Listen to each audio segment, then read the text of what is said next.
کراچی جل رہا ہے، جلنے کے ہولناک خوفناک مناظر ہے۔ آج اس موضوع پر بات کریں گے۔ فائز صاحب کیا کہیں گے؟ کراچی میں آئے دن بڑے بڑے پلازوں میں آگ لگتی رہتی ہے، حل کیا ہے؟ عوام کب تک اس طرح جلتے رہیں گے؟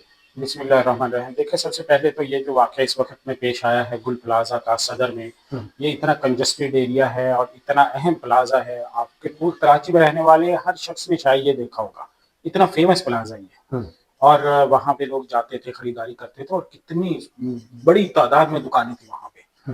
ابھی تک کہا جا رہا ہے کہ تقریباً 70 سے 80 لوگ مسنگ ہیں ان کا، اور تقریباً ان میں سے 40-50 لوگوں کی تو آخری لوکیشن بھی گل پلازا کی آ رہی ہے۔ اور اگرچہ ان میں سے 15-16 افراد کی لاشیں ملی ہیں، لیکن اس کے علاوہ میں بڑی تعداد میں لوگ لاپتہ ہیں، اور بلا شبہ یہ اربوں روپے کا نقصان ہے جو گل پلازا میں ہوا ہے۔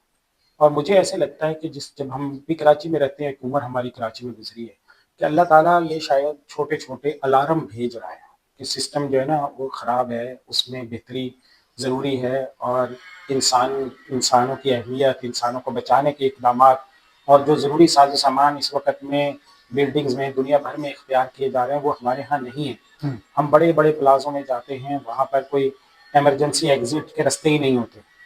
پھر بڑے بڑے اداروں میں ایمرجنسی میں نکلنے کی کوئی ڈرل مشقیں نہیں ہوتی، صحیح ہے؟ کوئی ایسے اسپیکر نہیں لگے ہوتے جہاں سے سب کو کنٹرول کیا جا سکے، ہنگامی صورتحال میں رہنمائی کی جا سکے۔ کہیں بھگدڑ مچ جائے تو یہاں پہ تو ایک ایک پلازا، پورے کراچی پلازوں کا ایک شہر بنا ہوا ہے، 2-3 کروڑ آبادی ہے جو اس شہر میں بستی ہے، اور لاکھوں لوگ روزانہ شاپنگ کے لیے نکلتے ہیں۔ ایسا بھی دیکھیں، اس میں 1200 سے زائد دکانیں تھیں جی اور 15,000 کے قریب خاندانوں اور افراد کا روزگار تھا۔ اور جب بلڈنگ کوئی بھی بنتی ہے، اس کا ماسٹر پلان ہوتا ہے، اس نقشے کو منظور کروایا جاتا ہے، یہ ساری چیزیں ہوتی ہیں نا، یا تو بلڈر اس کا خیال نہیں رکھتے یا رشوت کی وجہ سے بن جاتا ہے۔ ذمہ دار کون ہے؟ دیکھیں، سب سے پہلے تو ظاہر ہے کہ اس میں ذمہ داری حکومت پر عائد ہوتی ہے، اس میں کوئی شک کی بات نہیں ہے۔ کراچی میں جتنی بلڈنگز بنتی ہیں، اس میں جو بلڈنگ کا بنانے کے جتنے بھی شعبے ہیں، ان کی جہاں سے منظوریاں ہوتی ہیں، اتنے ادارے، آپ یقین کریں اگر آپ لیگلی کام کرنا چاہیں تو اتنے ادارے ہیں کہ آپ سے اپروول لیتے لیتے تھک جاتے ہیں۔ اگر آپ اپنا کوئی پلازا بنائیں تو اتنے ادارے ہیں، اس سے اپروول، اس سے اپروول، مطلب ایک زندگی گزر جاتی ہے ان سے اپروول لے۔ اور بدقسمتی سے کرپشن، لوٹ کھسوٹ، چور بازاری اتنی زیادہ ہے کہ ہر چیز کے ناجائز راستے نکلے ہوئے۔ تو اس کو بہت بڑی، ابھی تک یہ خبریں بڑی واضح ہو گئی ہیں، ہر جگہ پہ چلتی ہیں کہ رشوت کے ذریعے سے سندھ میں کوئی بھی کام کروا سکتے ہیں۔ تو اس بات کو بہرحال دیکھنے کی ضرورت ہے۔ بھائی صاحب، ایک طرف آپ یہ کہتے ہیں، دوسری طرف مسئلہ یہ ہے کہ اگر اس پلازے کو توڑنے کے لیے آ جائے، اور ایک پلازا توڑا تھا نا، کتنا احتجاج ہوا تھا، اب تجاوزات کے خلاف آپریشن لگے، یہی عوام احتجاج کرتے ہیں۔ دیکھیں حل کیا ہے؟ حل یہ ہے، دیکھیں یہاں پہ جو سینکڑوں کی تعداد میں دکانیں تھیں، ان دکانوں سے ہر مہینے کرایہ لیا جا رہا تھا، ڈیولپمنٹ کے اخراجات لیے جا رہے تھے، بلڈر لے رہا تھا نا۔ اس بلڈر نے ان میں سے کتنا پیسہ اس کی سیفٹی پر خرچ کیا؟ تو بلڈر ذمہ دار ہے نا، حکومت کو ذمہ دار جی جی، پہلے میں کہہ رہا ہوں کہ سسٹم اوپر سے جب کرپٹ ہوتا ہے نا تو وہ پھر نیچے تک شفٹ ہوتا ہے۔ بلڈر کو آپ کیوں نہیں پکڑ سکتے؟ اس وجہ سے کہ اس نے اوپر جو سسٹم ہے اس کو مطمئن رکھا ہوا ہے، اس کا کھانچہ لگا ہوا ہے۔ تو مطلب اوپر سے جب سسٹم کرپٹ ہوتا ہے نا، وہ نیچے تک کرپشن منتقل کر دیتا ہے۔ حاصل یہ ہے کہ سسٹم بدلنے کی سسٹم ضرورت پورا، ہے۔ مطلب اچھا، دوسری بات یہ ہے کہ جب سسٹم بدلنے کے لیے لوگ آتے ہیں تو آپ لوگ احتجاج کرتے ہیں اس کے خلاف اور جیلوں میں ڈال دیتے ہیں، سسٹم کون بدلے گا؟ دیکھیں، سسٹم بدلنے کا آسان سا طریقہ یہ ہے کہ یہاں پہ جو ہر بندہ ہے وہ اپنی ذمہ داری پوری کرے۔ سسٹم اس دن بدلنا شروع ہو جاتا ہے جس دن میں اپنے آپ کو بدلنا شروع کر دیتا ہوں۔ 70 سال 80 سال ہو گئے، کیسے بدلے گا؟ نہیں بدلے، دیکھیں اس سے پہلے اچھا بھی رہا ہے ایسا بھی، اور اس وقت میں بھی جو صورتحال ہے وہ ایسا نہیں ہے کہ بالکل ہی اسکریپ ہے۔ تھوڑی سی مینجمنٹ ٹائٹ کر دیں آپ، بیوروکریسی میں تبدیلیاں کر دیں آپ، کمشنر ڈپٹی کمشنر جو ہیں ان کو پرفارمنس بیسڈ آپ بنا دیجیے۔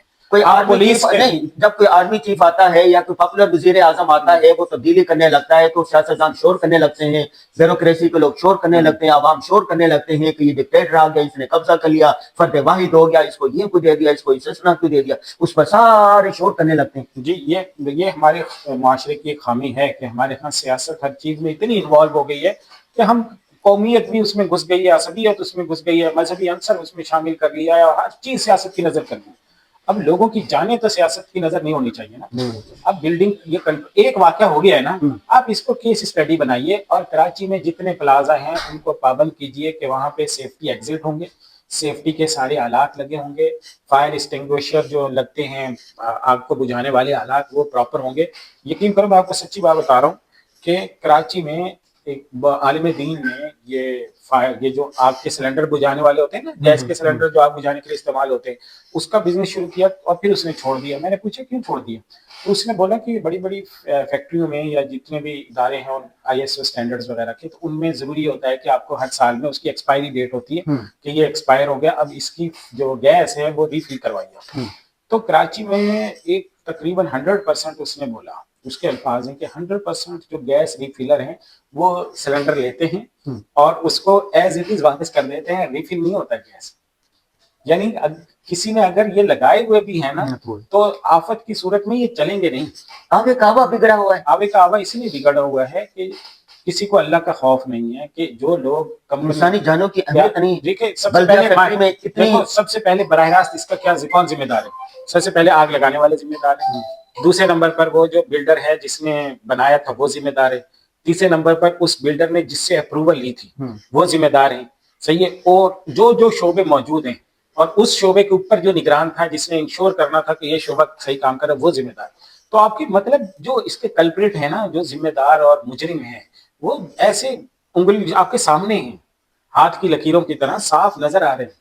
آپ ان کو ہاتھ ڈالیں, ان کو آپ گرفت کریں گے تو سسٹم درست ہو جائے گا. بھائی صاحب دوسری بات بتائیں, دیکھیں اس طرح کے حادثات واقعات رسول اللہ صلی اللہ علیہ وسلم کے زمانے میں بھی ہوئی ہوں گی, تو اس طرح کے اگر واقعات ہو گئے, ناگہانی آفات آ گئی اس طرح, تو سیرت میں کیا رہنمائی ملتی ہے, تو کیا کیا جائے؟ دیکھو سب سے پہلی چیز میں نے یہی عرض کیا کہ سیرت جو رہنمائی دیتی ہے وہ یہی ہے کہ افراد کی تربیت کریں. افراد جو ہیں ان کے دل میں اللہ کا خوف نہیں رہا. ٹھیک ہے, بے ایمانی, جو غلط دستخط کر رہا ہے, حرام پیسے گھر لے کر جا رہا ہے, تنخواہ حرام ہو رہی ہے نا اس میں, جو رشوت کر رہا ہے وہ لے رہا ہے دے رہا ہے, دونوں جہنمی واضح ہے نا, ہر بندے کو پتا ہے. یہ ایک بات دکھوں کا مداوع. دوسرا نمبر پہ دکھوں کا مداوع دوسرے نمبر پر یہ ہے کہ جب ایسے واقعات پیش آتے ہیں تو پھر عدل اور انصاف کے پیمانے لائیے. عدل اور انصاف کا پیمانہ یہ ہے کہ جو شخص اس میں جتنا انوالو ہے اس کو کٹہرے میں کھڑا کیجیے. نہیں, جو مر گئے ہیں, جو زخمی ہو گئے, صحیح ہے, مال وہ جل گیا, ان کی تلافی کیا ہو؟ ان کی تلافی کے لیے واضح سی بات ہے کہ اس کے لیے فوری طور پر گورنمنٹ کے پاس اتنے بڑے ریسورسز ہوتے ہیں کہ فوری طور پر ان کے لیے اعلان کریں. صحیح ہے, ان کے جتنے نقصان ہوئے ہیں ان کی تلافی کریں. یعنی تلافی حکومت کے ذمہ, حکومت بھی کرے. دیکھیں جب اتنی بڑا بھی اربوں روپے کا نقصان ہے, گورنمنٹ بھی اعلان کرے, لیکن گورنمنٹ تو کوئی ایک اسٹینڈرڈ بنا دے گی کیونکہ ہمارے ہاں غلط بیانی بھی ہے. اور پھر جب اتنا بڑا نقصان ہو جاتا ہے, ایک خاندان کے لوگ شہید ہو جاتے ہیں یار, اور ایک دکان جب بنتی ہے نا غازی صاحب, وہ 40-50 سال میں بن رہی ہے, جو سامان ایک دکان کے اندر ضائع ہوا ہے. اب آپ اس کی ویڈیوز ذرا پرانی اٹھا کر دیکھیں نا, آج کل تو ہر چیز سوشل میڈیا پہ, ایک دکان کے اندر کروڑوں روپے کا سامان تھا. جب اتنی مہنگی دکانیں ہوں گی تو اب اس کی تلافی ایک صرف حکومت نہیں کر سکتی, یعنی حکومت بھی کرے, مخیر حضرات بھی کریں, تاجر بھی کریں, فاؤنڈیشنز بھی آئیں گی, رفاہی ادارے بھی آئیں گے. اس میں علماء کرام کی بھی کوئی ذمہ داری بنتی ہے یا نہیں؟ دیکھیں علماء کرام کی سب سے پہلی ذمہ داری, معاشرے میں تربیت کی ذمہ داری جو کہ سب سے پہلے علماء پر ہوتی ہے. تو سب سے پہلی چیز لوگوں کو امانت, دیانت, بدعنوانی سے بچانا, کرپشن, بدعنوانی, دھوکہ دہی, اس کی تربیت. دوسرے نمبر پہ جب کوئی تکلیف میں ہوتا ہے اس کے مرہم پٹی کرنا, اس کے پاس اچھے بول بولنا, قرآن حدیث ہمیں تعزیت کرنا, عیادت کرنا, حوصلہ افزائی کرنا, امید دلانا. مسلمان کے لیے تو اللہ تعالیٰ نے اتنے فضائل رکھے ہیں, صبر رکھا ہے ہر حال میں. ہر نبی کو اللہ تعالیٰ کہہ رہے ہیں کہ صبر دو. قرآن جنت مل رہی ہے صبر کے اوپر. اللہ تعالیٰ قرآن کے اندر کہہ رہا ہے کہ جب فرشتے ان پر داخل ہوں گے جنتیوں پر تو ان کو کہیں گے کہ سلام علیکم بما صبرتم, جو تم نے صبر کیا نا اس کی وجہ سے یہ جنت تمہیں ملی. واستعینوا بالصبر والصلاۃ, صبر کی وجہ سے اللہ تعالیٰ ایک آفت پہ صبر کرنا, اس کی وجہ سے انسان کو وہ رتبے دے دیتا ہے جو پوری عبادت ساری زندگی کرے تو اس سے نہیں ملتے. اور حضور صلی اللہ علیہ وسلم نے صحابہ کو کتنی تربیت دی کہ صبر جیسے ہی آفت ہے اس وقت میں اس پر دیکھنے کے بجائے کہ کیا ہوا کیسے ہو, اس پہ یہ سوچیں کہ اللہ تعالیٰ کی طرف سے آئی ہے, اللہ تعالیٰ اس میں خیر رکھے گا. اللہ کے فیصلوں پر راضی ہو جانا یہ دنیا میں سب سے بڑا رتبہ ہے کسی انسان کا.